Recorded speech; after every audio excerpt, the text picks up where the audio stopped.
Pregnancy confirm பண்ணதுக்கப்புறமா 3rd month scan அவசியம் எல்லாரும் பண்ணுங்கன்னு சொல்லிட்டு ஒரு டாக்டராக எல்லா ப்ரெக்னென்ட் மதர்ஸையும் நாங்கள் இன்சிஸ்ட் பண்ணுவோங்க. அந்த ஸ்கேன் பேர்னா NT ஸ்கேன் அப்படின்னு சொல்லுவோம். இது எப்போ பண்ணணும் அப்படின்னு பார்த்தீங்கன்னா 11th வீக்லேருந்து 13th வீக் ஆஃப் ப்ரெக்னென்சி இந்த ஸ்கேன் பண்ணுவோங்க. இதில் என்ன பார்ப்போம்னா குழந்தையோட வளர்ச்சி தலையிலேருந்து கால் வரை ஒரு லென்த் மெஷர் பண்ணுவோம். அது CRLன்னு சொல்லுவோம்.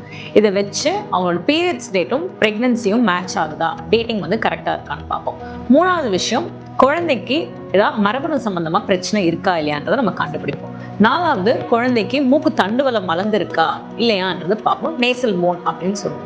5வது முக்கியமான விஷயம் என்னன்னு பார்த்தீங்கன்னா NT தாங்க. அது என்ன மெஷர்மெண்ட்னா கழுத்து பகுதியில் நியூக்ளியர் டிரான்ஸ்லூசன்சின்னு சொல்லி மெஷர்மெண்ட் எடுப்போம். அது வந்து மோர் தென் 3 மில்லிமீட்டர் இருந்துச்சுன்னா குழந்தைக்கு டவுன் சிண்ட்ரோம் வரதுக்கான வாய்ப்புகள் வந்து ஜாஸ்தியாக இருக்குது.